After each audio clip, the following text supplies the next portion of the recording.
What's up, everybody? My name is Max, Max Becker, and I'm in a band called SWMRS, and I'm going to take you through kind of what I do every day while we're on the road. We're out right now in Chicago, and we're having an amazing time, but pretty much how we stay grounded and healthy on tour is I've introduced a very intense tea routine to the rest of the band members because I'm obsessed with tea. We've got, on this bus currently, we've got 8 different kinds, which I know doesn't seem like a lot, but it actually is if you're talking about this high quality of tea that I'm talking about.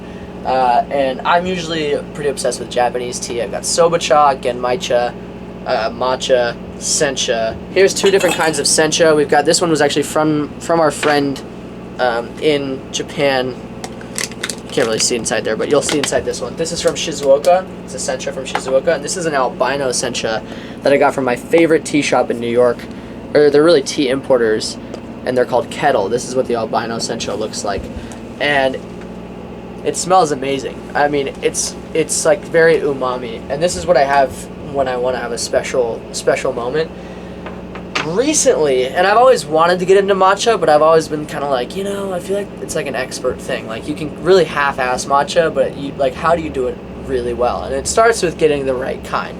So I talked about that company already, Kettle, but this is the greatest company perhaps of all time in terms of tea, because they, for the last 3 or 4 years, is this dude named Zach, who used to be in touring bands.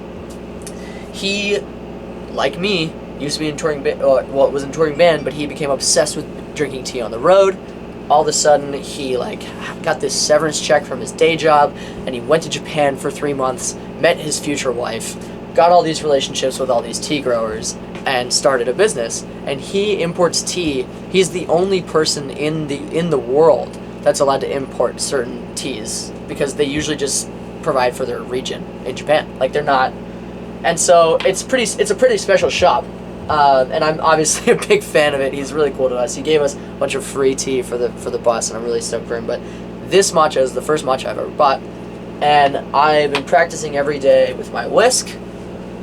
And I've been practicing getting like a pretty decent froth. I'm still not an expert, but the goal is you have to start with water, and this has been boiling already. It boiled like 5 minutes ago because we don't want it to be too hot. The thing with Japanese tea is it's not, see, it's still pretty hot. You really don't want it to be super hot because you can't taste the fullness of the flavor. So what we're going to do is we're going to take the pretty hot water, and we're going to combine it with the cold water from in here. Cool it down a little bit. And what we're going to do is we're going to let that sit as we portion out the matcha.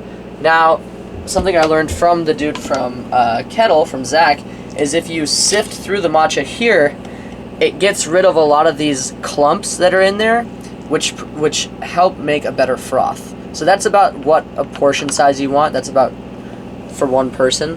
And I don't have a matcha, you know, we're on tour. This is what I got. So we're going to sift through, and you'll see that the consistency starts to change to a very fine, single granular kind of composition. It's almost in there. I'm going to go like this a little bit. You know, no matcha is worth rushing.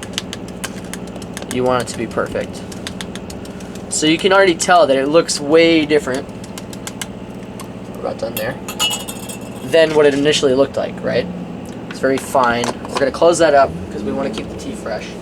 And what we're going to do now is we're going to gradually fold in the water.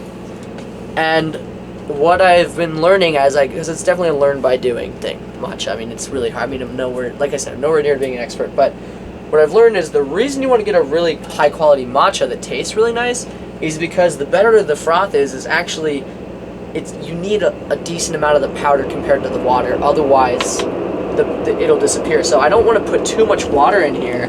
With a shitty matcha, it's not going to taste good. It's going to taste really bitter if you use how much I'm using right now. So I'm going to fold this in. I'm spilling all over the place. That's about how much I want to use right there. And I'm going to just go in a Z formation. You don't want to go in circles, and you want to start by scraping the bottom As you can see, it's starting to froth pretty nicely. And you want to do this for a while.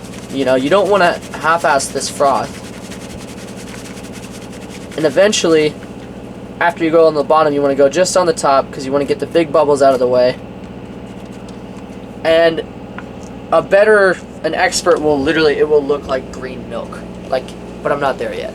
But I will tell you that this tastes absolutely phenomenal. And you can even take a trick. No, I'm just kidding. You just watched me make my version of the best I can do of a Suku matcha tea from Kettle.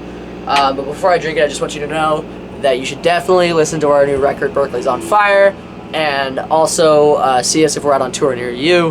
We have amazing live shows. I love bragging, so I don't even care that I'm bragging right now, but we're really fucking good. So do that, do your research, please. You won't regret it. Our community is amazing. Our fans kick ass. And in the meantime, drink tea. It's amazing for you.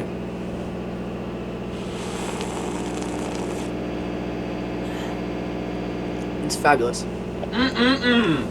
Delicious.